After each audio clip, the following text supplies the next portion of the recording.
487쪽 처음부터 시작합니다. 24번째입니다. 앞 시간 마지막 단락에서 칼바르트 이야기를 파넨베르크가 짚었습니다. 교육의학을 시작하면서 프롤레고메나의 삼위일체론을 그거를 다뤘다고 하는 거 아닙니까? 그거로 충분하지 않긴 할 텐데, 그래도 삼위일체론을 신학의 출발점으로 삼았다는 것은 좀 놀라운 일이다. 잘한 거다. 그 얘기입니다. 그 19세기 신학의 전통이 이제 그 전통은 계시적 성격이요. 예수 그리스도를 하나님의 아들이라고 우리가 믿지 않습니까? 그리고 그 예수 그리스도가 바로 하나님의 아들이라고 하면 그것은 계시라는 뜻과 같은 거예요. 자기를 역사에 드러내는 거니까요. 예수 그리스도 안에서 자기를 계시하신 하나님이 누구냐에 대한 질문이 이러한 칼바르트 신학에 의해서 확실하게 자리를 잡게 되었다는 겁니다.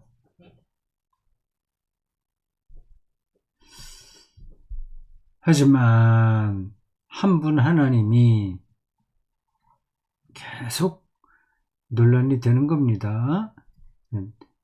단일성과 삼위성의 관계예요. 하나님이 아버지, 아들, 성령의 세 위격,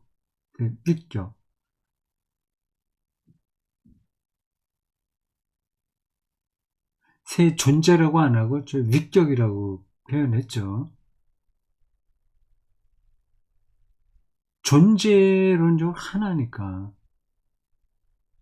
격으로 셋이고 세 위격 속에 존재하신다는 분명한 공식이 예수 자신의 메시지 안에서도 없잖아요. 확실하지 않잖아요. 완전히 없다고 하는 게 아니라 그게 이제 명시적으로 드러나지는 않았잖아요. 신학 성서의 증언 안에서도 명시적인 문구로서 확증될 수 없다면 도대체 어떻게 삼위일체론적의 하나님 개념이 예수 그리스도 안에서 발생한 하나님의 계시로부터 근거된다고 말할 수 있는가?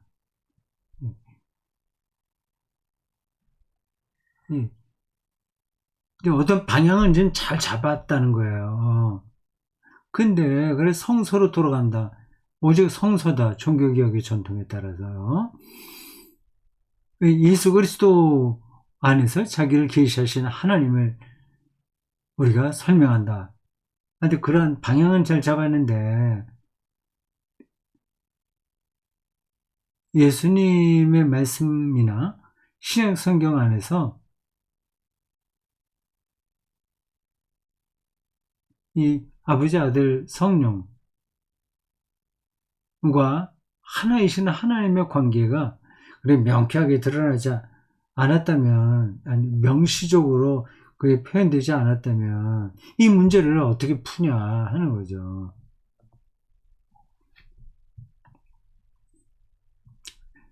폰트 작은 걸로 잠깐 설명하고 지나갑니다. 시간이 부족한 사람들은 뛰어넘어도 된다는 뜻이에요. 삼위일체론에 대한 성서적 증명은 구 프로테스탄트 교의학이 종교개혁 바로 이후에 신학을 가리켜서 구 프로테스탄트 교회학이라고 합니다. 이 광범위하게 신약 성서는 물론 구약 성서로부터도 시도했던 것이다. 뭐 몇 가지 흔적들이 있긴 있죠. 아버지와 아들과 영의 이름으로 세례를 주고 이런 얘기 있잖아요. 하지만 이 증명은 역사 비평의 성서 해석이 등장한 이후 그러한 성서 구절들을 역사 비평적으로 해석을 하니까 그게 실제로 예수께서 하신 말씀이 아니라 초기 그리스도교 공동체에서 나온 신앙 고백이었더라. 이런 답이 나오는 거예요. 그러니까 그 성경 구절을 근거로 단일한 하나님이 새 윗격 안에서 어떻게 드러나는가 하는 것을 설명할 수 없게 되는 거죠. 근거로 삼을 수 없게 되는 거죠.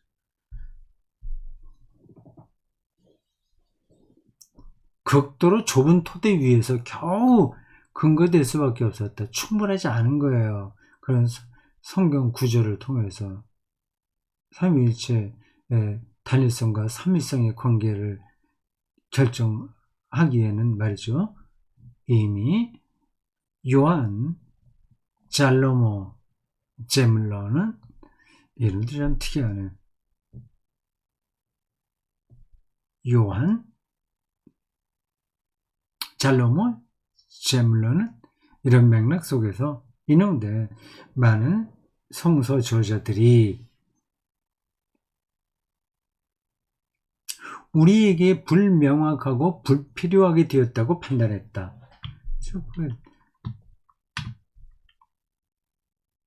성서를 역사 비평적으로 해석해 보니까 삼위일체론의 정당성을 세우기에는 그게 충분하지 않다는 겁니다. 그 141번 제물로의 책입니다. 피어스 시도 아이나 프라이엠 테올로기션 레어 아르트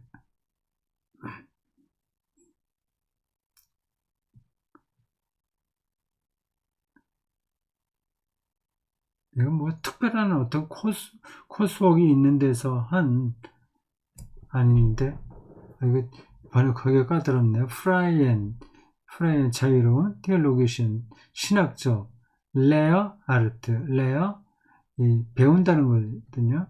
레어 아르트 지나가겠습니다. 특별히 그런 삼위일체에 대한 성서적 증빙을 신학 성서에 제한할 것을 요구했다. 그렇지 않아도 어려운데 구약에 있는 것까지 끌어다가 삼위일체론의 성서적 근거로 삼으려고 하는 것은 이건 문제다. 그렇게 얘기했다는 거예요. 이 요구는 19세기 초 이래로 거의 보편적으로 인정되어 왔다. 그건 역사 비평학을 아는 사람들은 수긍할 수밖에 없습니다. 브렛 슈나이더가 썼어요. 핸드북 도그마틱 복음주의 루터 교회 교약 핸드북에서 썼습니다. 그러나 이미 그 당시에 신학성서를 통해 삼위일체의 명시적 주장을 증명하는 것마저도 어려워지고 있었다.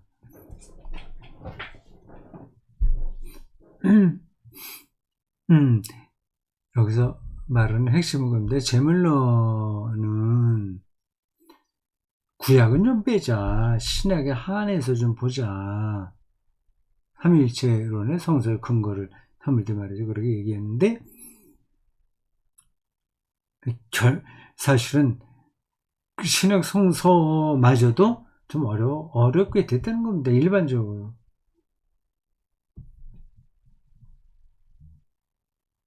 여기 이제 신약 성서의 그 구절이 나오네요. 마태복음 28장 19절 세례 명령 구문. 특별히 아버지와 아들과 성령의 유일한 하나의 이름에 관한 내용이 있다. 확인해 볼까요? 됐습니다. 지금 아버지와 아들과 영의 이름으로 세례를 주고 그 얘기해요. 세례는 이 이름으로 시행된다. 저희 그리스도교에 있었던 예전 문구죠. 그게 마태복음을 통해서 예수님의 명령으로 표현된 겁니다. 후대의 4세기 삼위일체 신학의 의미에서 새 위격 안에 계신 한 분 하나님 표상은 그 구문을 인용할 수 있었다. 그렇죠. 딱 들어맞으니까요. 하지만 삼위일체를 그 구문, 그 문장 자체에서 읽지는 못했다.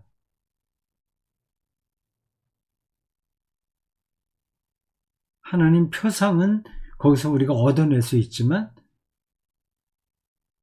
삼위일체 개념을 그 문장에서 증명할 수는 없었다는 얘기입니다. 그 차이가 있는 거 아시죠? 비록 그것은 셋 모두를 포괄한 삼위일체는 더 복잡한 개념이니까요. 그런 것들을 저 세례 예식문 문장으로 다 해명할 수가 없는 거죠. 그러니까 초등학교 1학년 아이들의 국어책을 통해서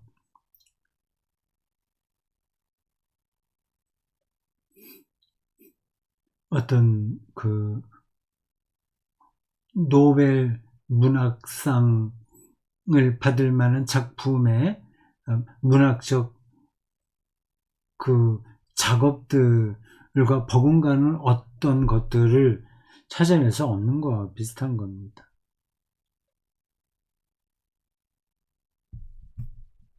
그것은 셋 모두를 포괄하는 하나의 이름이며 의심할 바 없이 신적인 이름이라고 하더라도 그 구문은 아버지, 아들, 영의 상호 귀속의 특성에 대해서는 아무것도 말해주지 않는다. 서로 제한받거든요. 그분들의 위격이. 그게 이제 귀속이라는, 상호 귀속이라는 단어가 가리키는 의미입니다. 아버지는 영을, 아들을 통해서만 자기를 계시하신다. 그러니까 아들이 없으면 아버지의 계시가 없는 거죠. 아버지가 없는 거죠. 그렇게 서로 귀속되어 있는 거죠. 그런 개념들이 삼위일체론 안에 있는 겁니다. 이름의 단수성은 주 예수의 이름에 근거하여 세례를 주는 여타 구문들에서도 근거를 갖는다. 그것은 세 소절의 구문으로 확장되었다. 144. 좀 더 전문적으로 이런 데서 공부할 사람들은 각주에 나온 책들을 참고하면 됩니다. 그렛 슈마르, der Heilige Geist, 성령, in der Geschichte, 역사에 나타난 성령, 이런 겁니다. 부제로 코린토 주게 프리 크리스톨로시의 프니모놀로기, 초기 그리스도교 성령론의 기초, 뭐 이런 뜻입니다.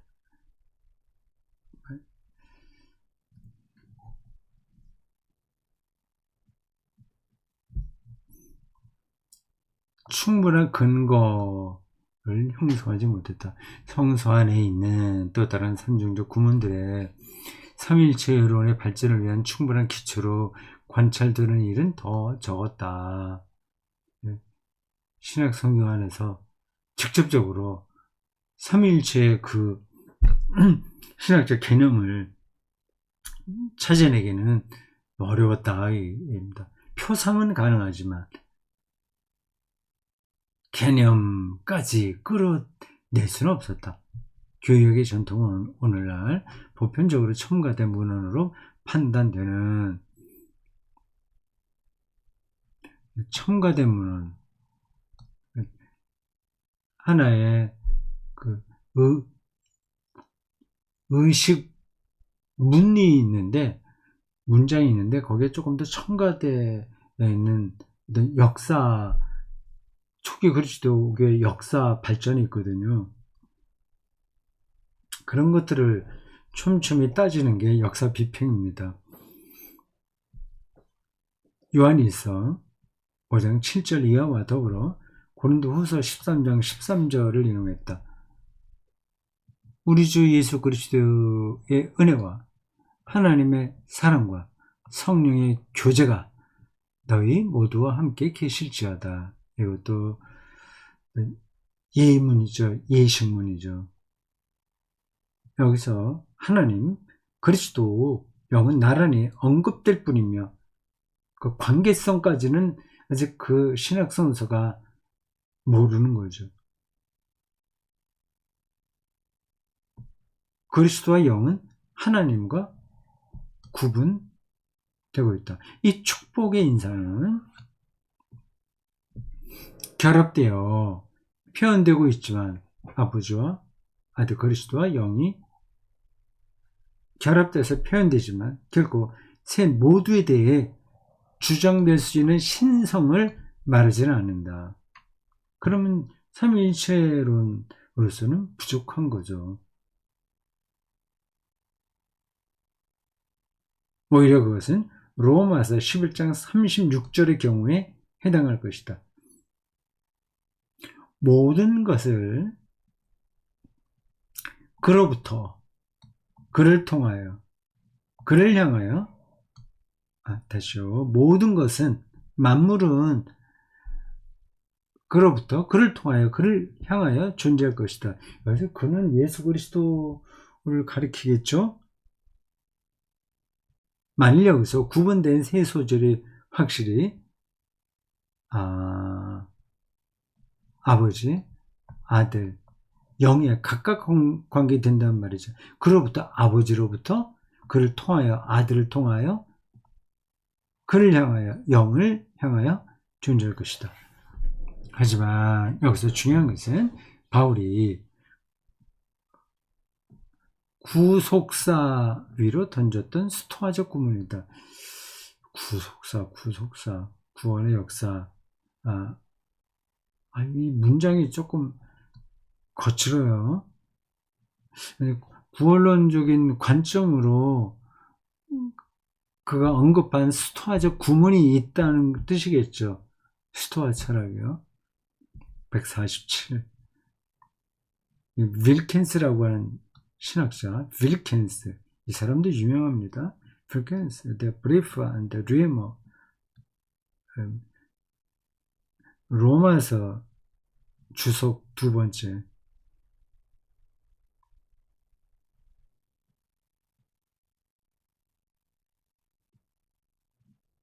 또한 이 구문은 아버지와 아들과 영이라는 이 구문이요. 구문.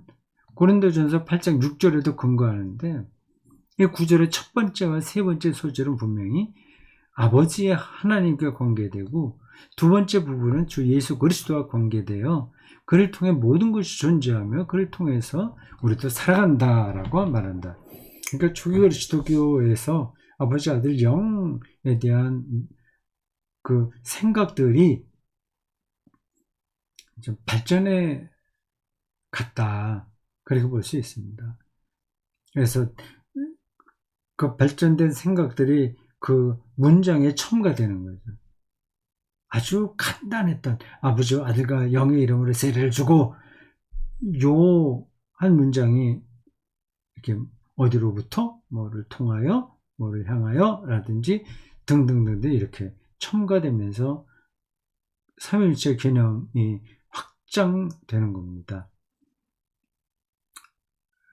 물리학이 어떤 위대한 물리학자의 머릿속에만 어떤 체계가 있다가 나중에 그게 증명되고 발전되는 거하고 비슷한 거죠. 영의 언급이 누락된 것. 하나님이라는 이름을 아버지께만 관계시킨 것은 삼위일체적 해석을 배제한다. 여기에도 좀 부족한 부분이 많이 있다 겁니다. 나아가서 에베소서 4장 6절은 구문의 모든 세 소조를 아버지께만 관련시킨다. 반면에 골로새서 1장 6절은 아들에 관해서만 말한다. 제가 설교 하게 될 지금 녹화하는 거하고 이게 영상을 유튜브에 올리는 거하고 날짜에 차이가 있어서 조금 다른 이야기처럼 들리겠는데 이미 이게 올리게 되면 제가 그걸 설교했을지도 몰라요. 골로새서 요 대목으로 제가 설교를 하게 될 것 같습니다. 아들에 관해서만 말한다. 모든 것이 그를 통하여 그리고 그를 향하여 창조되었다. 만물이 그렇다고 하는 겁니다. 이와 같은 구문들 가운데 그 어느 것도 삼위일체 하나님 이해를 표현해 주지 않는다. 부분적으로만 얘기하는 거예요. 충분하게 삼위일체 신학의 내용들을 담고 있는 문장이 구약은 물론이고 신학에 충분하지 않습니다. 그건 역사 비평을 통해서 더 드러난 사실인 거예요.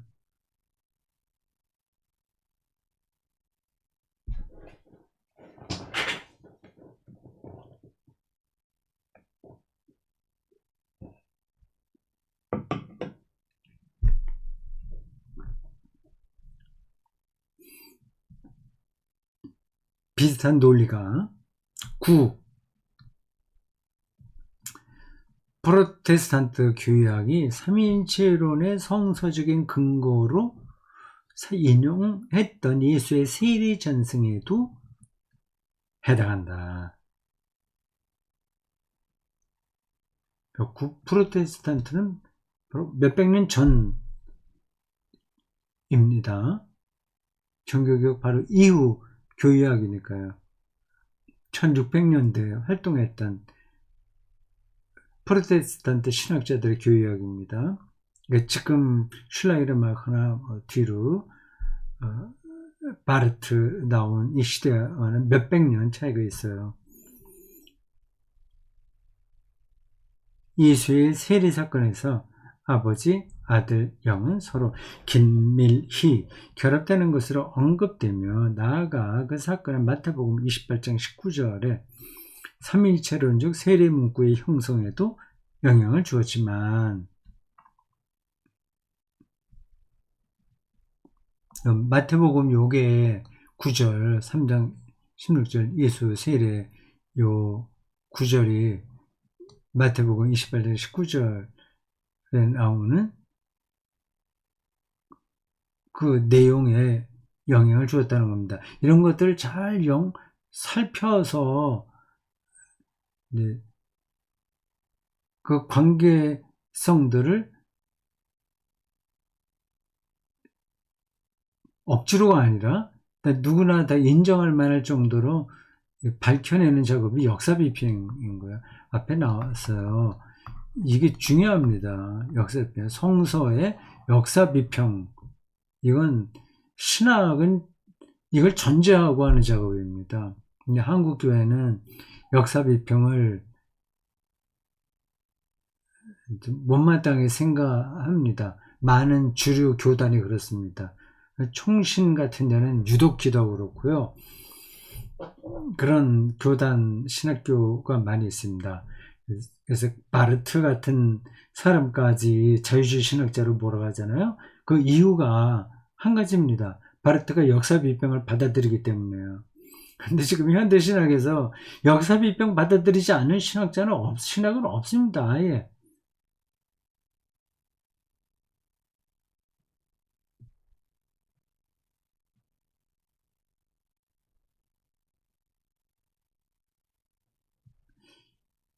삼위일체 세례 문구 영향에도 영향을 주었지만 마가복음이 제일 먼저 기록된 거거든요. 마태복음 여기에 영향을 주었어요. 그러나 수세기사 안에서 이 표현이 좀 거칠어요. 세례받은 사건, 예수의 세례받은 사건 안에서 예수는 결코 후대에 삼위일체론의 의미에서 신성에 참여한 것으로 보이지 않는다. 그렇죠. 예수가 신이라면 왜 세례를 받아요?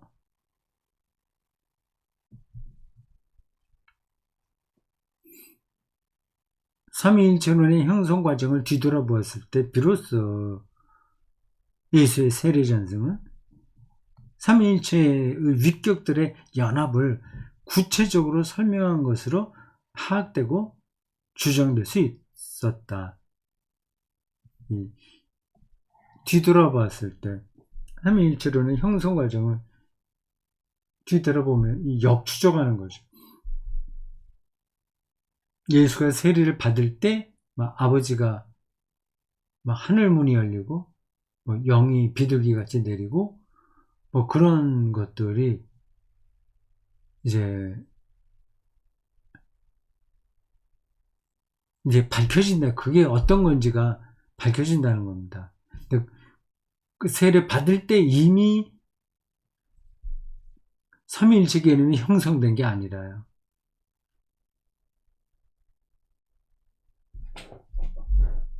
제가 잘 설명하고 있는지 모르겠습니다.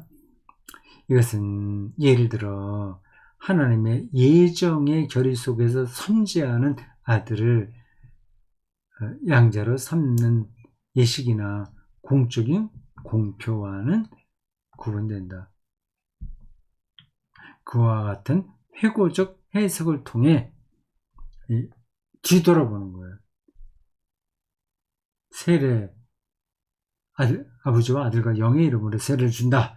그러한 관점에서 뒤돌아볼 때, 그리고 그 뒤로 이어지는 삼위일체론의 신학적 논의 과정에서 뒤돌아볼 때, 그게 이제 회고적 해석인데, 이걸 통해 예수의 세례는 신학만이 아니라 그리스도교적인 예술사 안에서도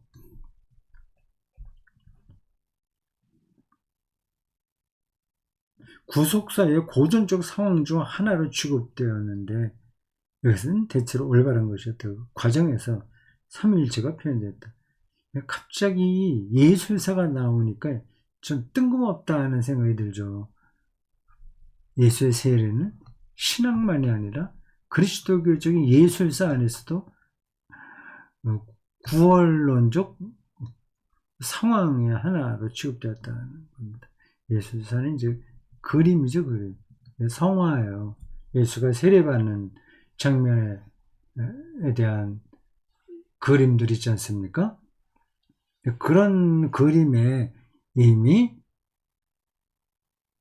그 삼위일체론에 대한 회고적 해석이 담겨 있다 얘기입니다. 세례받을 때 제가 그 그림이 정확하게 기억은 나지 않아요. 어떤 뜻인지는 알겠습니다. 그런 그림을 본 것 같기도 하고요. 세례를 받을 때 이미 하나님의 아들이 되고 하늘문이 열리고 그림 예술에서 그런 삼위일체의 개념이 그림으로 표현되었다고 하는 겁니다. 여기 작은 글씨가 여기까지 왔네요. 길게 나왔네. 그러네요. 쭉 이렇게 이건 자질구레한 설명이니까 이게 약간 폰트가 작은 걸로 해서 길게 설명이 됐습니다.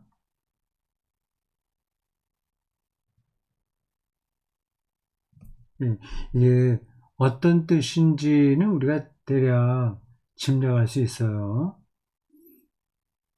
그걸 그냥 앞쪽에서 얘기한다면 삼위일체의 계시론적 이해가 이제 삼위일체를 이해하는데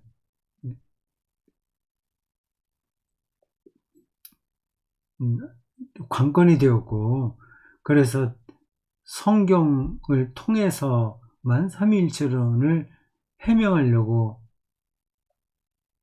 하다가 구약은 좀 충분하지 않아서 신약만 근거로 하려고 했는데, 신약마저도 역사 비평 과정을 통해서 보니 이렇게 삼위일체론 개념을 처음부터 온전하고 풍성하게 나타내는 것들은 없더라.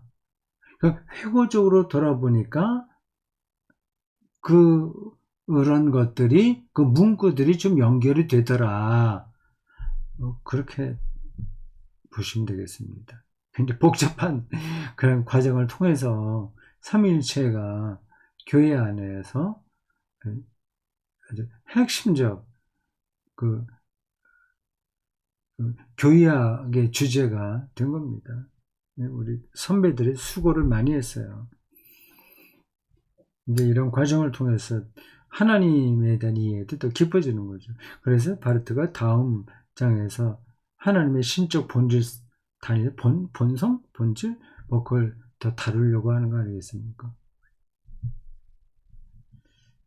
자, 오늘 여기까지 하겠습니다. 수고하셨어요. 그러면 다음 시간은 025 이렇게 하면 되겠습니다.